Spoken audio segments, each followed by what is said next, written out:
स्वागत है। आप देख रहे हैं कहानी कुर्सी की में बात करेंगे दिल्ली की जंग की। जी हां, दिल्ली में विधानसभा चुनाव से पहले रोहिंग्या मुसलमानों को लेकर जमकर सियासत हो रही है।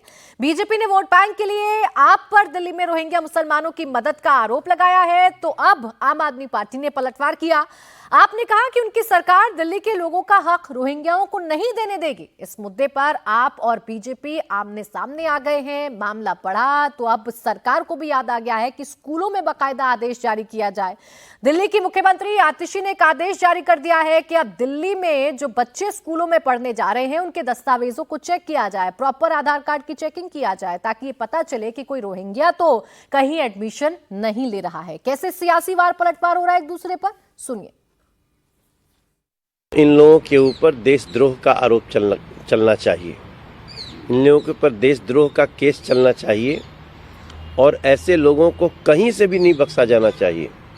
हमारे देश के तमाम हिंदू, मुसलमान, सिख, ईसाई, बौद्ध, जैन, पारसी, गरीब, मध्यम वर्गीय, झुग्गी वाले, अनऑथराइज्ड कॉलोनी के लोग हमारे देश के लोगों को उनका हक छीनने वाला ये कार्य है और निश्चित रूप से इनके जड़ों की जांच होनी चाहिए, क्योंकि जिस प्रकार से अरविंद केजरीवाल चुनाव आयोग तक गए हैं इलीगल घुसपैठियों का वोट रुकवाने, हमें पूरा विश्वास है कि इस गैंग का लिंक अरविंद केजरीवाल और उनके विधायकों तक जरूर होगा।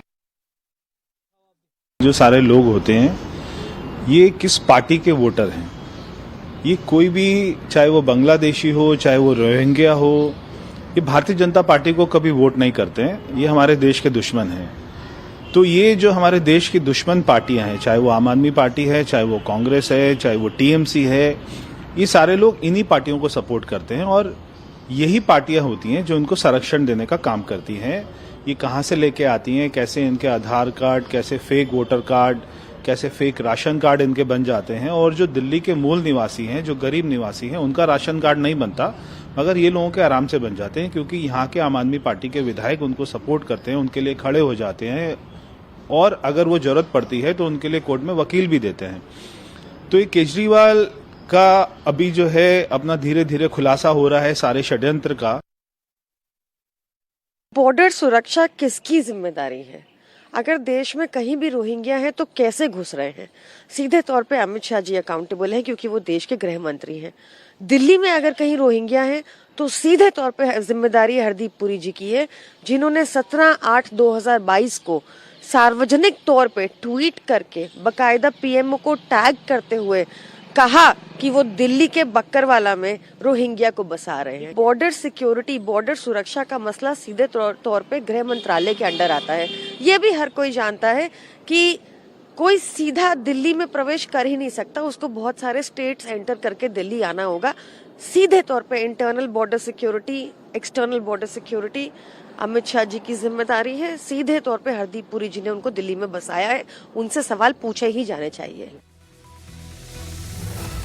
अब देखिए, इस पर राजनीति तो जमकर हो रही है। एक सवाल जो बड़ा है वो ये कि रोहिंग्या दिल्ली में आकर कैसे बस गए। जो सवाल आम आदमी पार्टी की तरफ से उठाए जा रहे हैं वो कैसे आए, उनकी संख्या कितनी बढ़ गई, दिल्ली का बॉर्डर कहीं किसी देश से लगता नहीं है तो ट्रेवल कैसे किया, किसने बसाया, ये एक अलग सवाल है। लेकिन अभी रोहिंग्याओं पर जिस तरीके से राजनीति हो रही है समीर जी, उसे देखकर सवाल जो जहन में आता है वो ये कि रोहिंग्या वोटर किसके हैं? क्यों रोहिंग्याओं को केंद्र में लाकर दिल्ली चुनाव से ठीक पहले इस पर राजनीति हो रही है? देखिए, केजरीवाल को लगता है, मुझे लगता है भूलने की बीमारी अब हो गई है।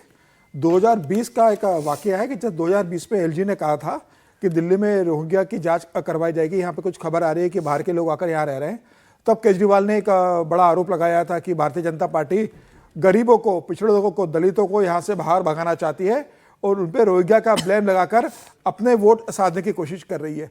तो मुझे लग रहा है कि रोहिंग्या के मामले पर आम आदमी पार्टी को केंद्र सरकार का साथ देना चाहिए।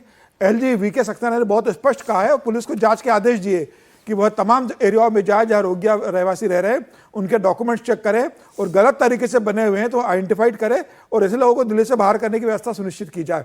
मुझे लग रहा है रोहिंग्या के मामलों पर किसी भी दल को राजनीति नहीं करना चाहिए।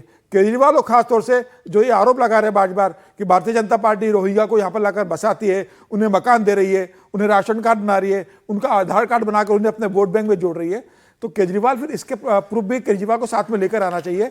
भारतीय जनता पार्टी पे आरोप लगाने के पहले केजरीवाल ये तो देखे कि कॉरपोरेशन में किसकी सरकार है, कौन किसका मेयर है, कॉरपोरेशन में किसके पास बहुमत है। और ये वही केजरीवाल है, जब इनसे पूछा गया था, आतिशी तो अभी मुख्यमंत्री बन गई है, उस समय आतिशी जब शिक्षा विभाग का चार्ज संभाल रही थी तब आतिशी से पूछा गया था कि दिल्ली में रोहिंग्या स्कूल में एडमिशन ले रहे हैं, उनके बच्चे यहाँ नागरिक बन रहे हैं, तो यही आतिशी का कहना था कि ये हमारी जिम्मेदारी नहीं है, जो बच्चा पढ़ने आएगा उससे हम पढ़ाएंगे, अगर रोहिंग्या के बच्चे भी कोई अगर पढ़ रहे होंगे तो वो इंसान ही बनेंगे। तो तब आशीष जी का ये बयान था। अब क्योंकि चुनाव आ चुका है, विधानसभा चुनाव सर पे है, अब राजनीति का समय है, तो मुझे लग रहा है कि केजरीवाल इसे एक राजनीतिक रूप देना चाहते हैं और ये बताना चाहते हैं कि वो रोहिंग्या के खिलाफ है, और जो दिल्ली के अंदर जो आवास, मकान और जो सुविधा है और जिसका राशन कार्ड बन रहा है, वह सब भारतीय जनता पार्टी के पैसे से बन रहा है। मुझे लग रहा है एलजी ने बहुत अच्छी जांच की घोषणा की थी, और दिल्ली पुलिस बहुत सघन जांच कभी सभी क्षेत्रों में इस बात को कर रही है, और कहा जा रहा है कि बड़ी मात्रा में रोहिंग्या का आइडेंटिफिकेशन हुआ है, और इसी तरह के जम्मू कश्मीर में भी जांच का आदेश दिया था। तो मुझे लग रहा है आने वाले दिनों में चुनाव में रोहिंग्या का मामला एक बड़ा मुद्दा बनने वाला है। पूर्वांचल से भी इसे जोड़ दिया गया। अरविंद केजरीवाल ने कल ही बिहार के उप मुख्यमंत्री सम्राट चौधरी का बयान आया है कि अरविंद केजरीवाल पूर्वांचलियों का अपमान कर रहे हैं रोहिंग्या को मामले को लेकर। तो मुझे लग रहा है इसमें राजनीति लंबी चलेगी, देखना होगा इसे केजरीवाल किस तरीके से भारतीय जनता पार्टी के माथे पर चिपकाने की कोशिश करते हैं। ठीक है, फर्क उसे पड़ेगा जिसका वोट बैंक है, जो इनसे वोट लेता है या इनके जरिए अपने वोट बैंक में इजाफा करता है, फर्क उस पर पड़ेगा। हालांकि बीजेपी ने ये मुद्दा उठाया, हर्षवर्धन जी, तो आम आदमी पार्टी ने भी पूरी कोशिश की कि नेताओं के बयानों के जरिए या बॉर्डर सुरक्षा के जरिए सवाल केंद्र सरकार पर उठाया जाए। वाजिब भी है, 10 सालों से अगर आपकी सरकार है, तीसरा टेन्योर अगर आपका है, रोहिंग्या अगर दिल्ली में आ रहे हैं, यहाँ पर बस रहे हैं, तो एक जिम्मेदारी तो केंद्र सरकार की भी बनेगी कि दिल्ली में आ कैसे गए, यहाँ तक ट्रेवल कर कैसे लिया, और एक जिम्मेदारी राज्य सरकार की भी बनेगी। नहीं, जिम्मेदारी केंद्र और राज्य की नहीं, जिम्मेदारी सिर्फ और सिर्फ केंद्र सरकार की बनेगी, क्योंकि यहाँ पर कानून व्यवस्था भी केंद्र सरकार के हाथ में है। दिल्ली पुलिस भी एलजी को रिपोर्ट करता है, होम मिनिस्ट्री को रिपोर्ट करता है, तो इसमें मुख्यमंत्री है नहीं। लेकिन जो आम आदमी पार्टी कह रही है उसको थोड़ा सा समझने की जरूरत है। भारत की सीमाएं इतनी बड़ी हैं, हमसे हमारा ही देश है बांग्लादेश, हमारा ही देश है पाकिस्तान, दोनों कट कर निकले, पाकिस्तान से बटकर बांग्लादेश हो गया। वो वैसे भी नहीं बनना था, वो साहब जो ये लाइन खींचने वाले आदमी थे उनको पता था नहीं अंग्रेज, उन्होंने कागज पर रखकर खींच दिया, उनको पता नहीं था कि पश्चिमी और पूर्वी पाकिस्तान कैसे अलग अलग हो सकता है, वो हिस्सा कैसे बन सकता है, लेकिन वो बना। अब सवाल यह है कि किया क्या गया। 10 साल की सरकार में हम ये कह रहे हैं कि क्यों नहीं पूरे देश को बंद कर दिया गया, क्यों नहीं पूरे देश में एक ऐसा सिस्टम क्रिएट कर दिया गया कि बाहर से कोई एक व्यक्ति नहीं आ पाए। अभी हम मणिपुर का झगड़ा देख रहे हैं। मणिपुर में अमित शाह ने सदन में बताया कि 1 इंच भी बाड़ेबंदी नहीं हुई थी, यानी 1 इंच भी जो फेंसिंग कहते हैं, तार लगाना कहते हैं, वो नहीं हुआ था। फिर आ जाइए आप अरुणाचल और सिक्किम की तरफ, एक भी जगह कोई ऐसा इंफ्रास्ट्रक्चर नहीं तैयार किया गया। फिर आ जाइए आप बांग्लादेश की तरफ, कहीं भी नहीं था, या तो नदी के जरिए जा सकते थे या दूसरे रास्तों से जा सकते थे। तस्करी, बेईमानी, भ्रष्टाचार, लूट, सबका अड्डा बना हुआ था। जवाहरलाल नेहरू, इंदिरा गांधी, राजीव गांधी और सारे प्रधानमंत्रियों को जोड़ते चले आए, ये सब क्या कर पाए? खुद जवाहरलाल नेहरू जी ने क्या कहा था और सीमाओं को लेकर क्या सदन में बयान था कि अगर हम ये करेंगे तो विदेश में हमारी क्या छवि जाएगी दुनिया में कि भारत अपनी सीमाओं को बांध रहा है। यह कांग्रेस की पॉलिसी थी। अभी क्या है, 2015 के बाद से बांग्लादेश के बॉर्डर पर हमने फेंसिंग शुरू कर दी। मणिपुर में हम 10 किलोमीटर की फेंसिंग पूरी हो चुकी है, 160 किलोमीटर एरिया है जिसकी फेंसिंग हम करने जा रहे हैं। लेकिन जो लोग आ गए उनका विरोध तो करना पड़ेगा, किसी भी रास्ते से आए होंगे, भ्रष्टाचार तो है ही देश में।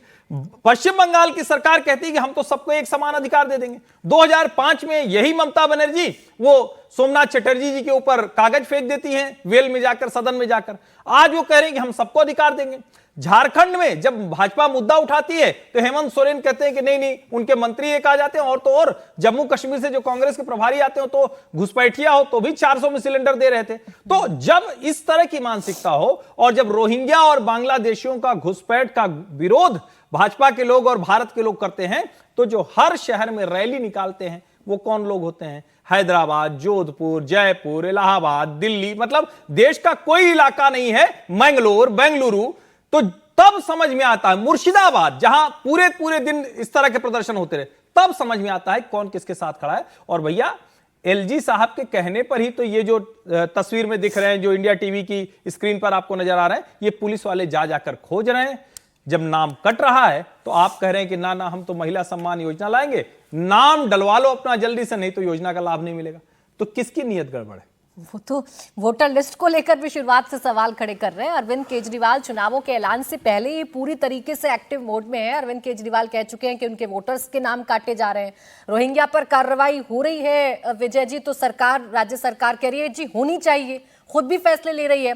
वही मुख्यमंत्री हैं आतिशी जी, अब वो कह रही हैं कि हम दस्तावेज चेक करेंगे। यानी चुनावों से ठीक पहले भी आपको बच्चों के दस्तावेज चेक करने की याद आ रही है क्या? पहले से आपकी सरकार थी, भाई आपको भी 10 साल से बिल्कुल आपकी भी 10 साल की सरकार हो गई, पहले क्यों नहीं आपने ऐसी ड्राइव चलाई? या रोहिंग्याओं की चिंता थी तो आपने क्यों नहीं पहले एलजी साहब से इसकी शिकायत कर दी? जी ठीक बात है। पहले एक जिक्र कर दूं मैं, ये हरदीप सिंह पुरी साहब का ट्वीट है, हाँ। उसको पढ़ लीजिए। ये है 17 अगस्त 2022 का।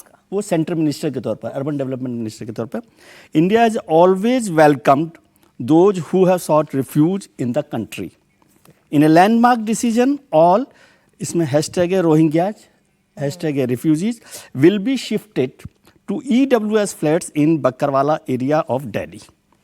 ये मंत्री जी का है। They will be provided basic amenities, UNHCR IDs and round the clock protection.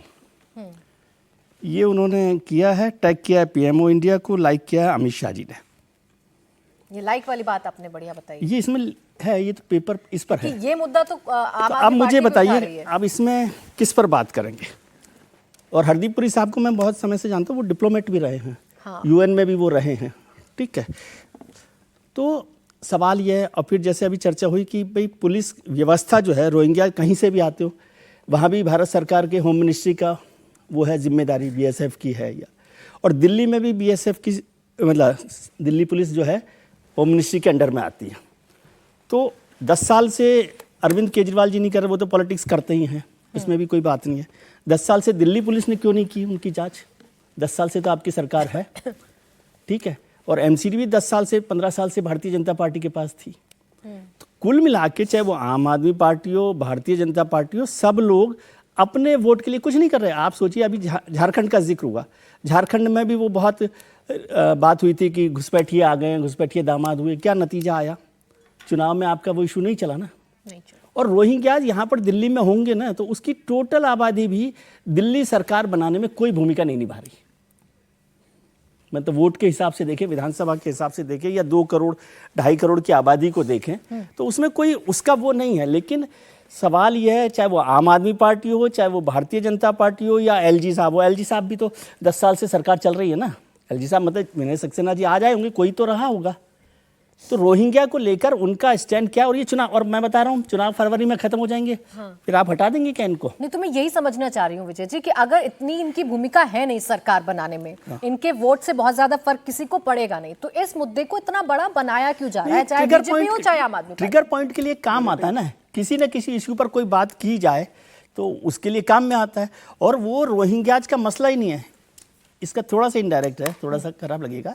Rohingyas को इशू बनाने का मतलब है मुसलमानों को इशू बनाना, क्योंकि जो रोहिंग्या के खिलाफ हैं उसको आप ऐसे बताते हैं कि वो मुसलमानों के खिलाफ है, जो रोहिंग्या के साथ हैं वो आप ऐसे जाहिर करते हैं कि हम मुसलमानों के साथ हैं। तो असली पॉलिटिक्स तो वो है। रोहिंग्याज का क्या रोल है? आप पूरे जांच करवा लीजिएगा, कितने रोहिंग्याज हैं जो दिल्ली की सरकार बनाने में, कोई एक MLA बनाने में कुछ फर्क पड़ रहा है। लेकिन वो जा कहाँ रही है लड़ाई? उस लड़ाई की चिंता है, और इसलिए जब भी चुनाव होते हैं तब ये चर्चा होती है। या तो पहले तो हरदीप पुरी साहब इसको खंडन करें कि भाई सरकार, भारत सरकार ने ये काम नहीं किया है, ठीक है ना, ये तो ऑफिशियल पोस्ट है। नहीं, जिस जांच की बात कर रहे हैं मनोज किस तिवारी चीज की हो जांच कर चाहे रहे हैं? आप ही प्रवेश तो बसा वर्मा रहे जी, हैं। अब आप पूछिए अपने, आप ही तो बसा रहे हैं, और आपने ऑफिशियली कहा कि हम बसा रहे हैं, ऑलवेज वेलकम्ड। ये वेलकम्ड है। नहीं, क्यों नहीं पूछा जाना तो चाहिए? एक दिन आप वेलकम करते हैं, एक दिन उनकी जांच करवाते हैं। बिल्कुल, ये तो पूछा जाना चाहिए ना कि अगर हरदीप पुरी साहब ये ट्वीट करके वेलकम कर रहे हैं और आज आप कह रहे हैं कि तार जुड़े हुए हैं अरविंद केजरीवाल से, उनके समर्थकों के, तो आपसे भी तो पूछा जाना चाहिए कि या तो तब गलत थे, मणिपुर का बॉर्डर पोरस है, 160 में से 10 किलोमीटर बना है। बांग्लादेश में 4000 किलोमीटर का जो बॉर्डर है वो अभी पोरस है। तो 10 साल से तो आप है ना, जवाहरलाल नेहरू ने जो किया नहीं किया वो तो अलग है, उसके बाद से तो 10 साल से आप हैं। तो ये जो जिम्मेदारियां किसी दूसरे पर डालना जो है ना, वीके सक्सेना ने जो चिट्ठी लिखी है दिल्ली पुलिस कमिश्नर को निर्देश दिया है कि भाई जो रोहिंग्या है उनकी बहुत सघन जांच की जाए। मुझे लग रहा है कि अब केंद्र सरकार इसको लेकर गंभीर है और जिस तरीके से जांच शुरू हो चुकी है, तो मुझे लग रहा है कि अब आने वाले दिनों के अंदर यह मामला का पटाक्षेप होगा कि भाई दिल्ली के अंदर कितने हैं। केंद्र सरकार ये जांच करना चाहती है कि भाई एक आरोप लग रहा है कि एक बड़ी मात्रा में रोहिंग्या दिल्ली के अंदर रहवासी बन गए और तमाम तरह की वो सुविधाएं ले रहे हैं, उनको मकान मिल चुके हैं, उनको बिजली पानी मिल रहा है, अब वो बाकी तमाम तरह के व्यवसाय में शामिल हो रहे हैं। तो दिल्ली सरकार, केंद्र सरकार पर आरोप लगा रही है, केंद्र सरकार कह रही है कि दिल्ली सरकार नगर निगम उन्हें सब उनका कार्ड वार्ड सब बनाकर दे रही है। तो मुझे लग रहा है कि जब पुलिस इस मामले में तहकीकात पूरी जांच कर रही है तो ये सच्चाई सामने आएगी। लेकिन ये तय है कि रोहिंग्या को लेकर मुझे लगता है केंद्र सरकार और राज्य सरकार को एक ही प्लेटफॉर्म पे होना चाहिए। जो भी अवैध है, जो घुसपैठिया करके यहाँ पर आए हुए, उनकी शिनाख्त होना चाहिए, यहाँ से कैसे बाहर किया जा सकता है ये आइडेंटिफाइड होना चाहिए। उसको लेके वोट बैंक की राजनीति नहीं होना चाहिए कि हम आम आदमी पार्टी बोले कि दिल्ली सरकार केंद्र सरकार का काम है, केंद्र सरकार बोले कि भाई दिल्ली सरकार का इसके अंदर सहयोग है और वो दिल्ली में तो कुछ ऐसी राजनीति होती है ना, कोई भी मसला उठा लीजिए, केंद्र सरकार पर या तो ब्लेम डाला जाएगा और केंद्र सरकार राज्य सरकार से सवाल पूछेगी। अब रोहिंग्याओं का भी मुद्दा उठा लिया है हर्षवर्धन जी, ऐसा तो नहीं कि ये उल्टा पड़ जाएगा बीजेपी पर ट्वीट के जरिए? नहीं, हरदीप पुरी जी की पोस्ट मैं फिर से पढ़ता हूँ और ये छोटी छोटी चीज़ें होती हैं जिससे जो पूरा जो कहें कि नैरेटिव होता है वो बदल जाता है। 17/8/2022 की पोस्ट है और इसको अमित शाह ने लाइक नहीं किया, उनको टैग किया है इन्होंने, हरदीप पुरी ने। India has always welcomed those who have sought refuge in the country. In a landmark decision all Rohingya refugees will be shifted to EWS flats in Bakkarwala area of Delhi. They will be provided basic amenities, UNHCR IDs and round the clock Delhi police protection. इसमें कहीं भी नहीं लिखा है कि जो illegal हैं, जो अवैध घुसपैठिए आ रहे हैं, उनको भारत या भारत की सरकार या हरदीप पुरी या दिल्ली पुलिस उनको किसी तरह की सुरक्षा दे रही। नंबर 1, जो यूनाइटेड नेशंस के जो ह्यूमन काउंसिल के जो भी चार्टर है, जो शर्तें हैं, उसका भारत पालन करता है और कोई भी देश पालन करेगा। अब इसमें लिखा हुआ है रिफ्यूजीज को एक जगह ले जाकर हम शिफ्ट कर रहे हैं, यानी उनको दिल्ली पुलिस की सुरक्षा में रखेंगे, वो आइडेंटिफाइड होंगे। लेकिन अगर इलीगल अवैध घुसपैठिए ऐसे घुस के आएंगे तो विधायक जिताएं न जिताएं, देश की सुरक्षा के लिए खतरा है। ऐसे लोगों की पहचान करनी चाहिए और वो कहने में सभी पार्टियों को क्यों मुश्किल होती है, तब लगता है कि वो मुस्लिम अपीजमेंट के लिए वो उनके साथ खड़े। वरना रोहिंग्या से किसी भारत के मुसलमान क्या लेना देना, और भारत सरकार की स्टेटेड पॉलिसी है सीए के जरिए, हम किसी को भी, कोई भी मुस्लिम पड़ोसी देशों से आएगा, हम उसको नागरिकता नहीं देंगे इस आधार। चलिए ठीक, देखिए दिल्ली में तो रोहिंग्या का मुद्दा चुनावों से ठीक पहले उठाया जा रहा है। अब किसको फायदा होगा, किसको नुकसान होगा, ये तो आने वाला वक्त बताएगा।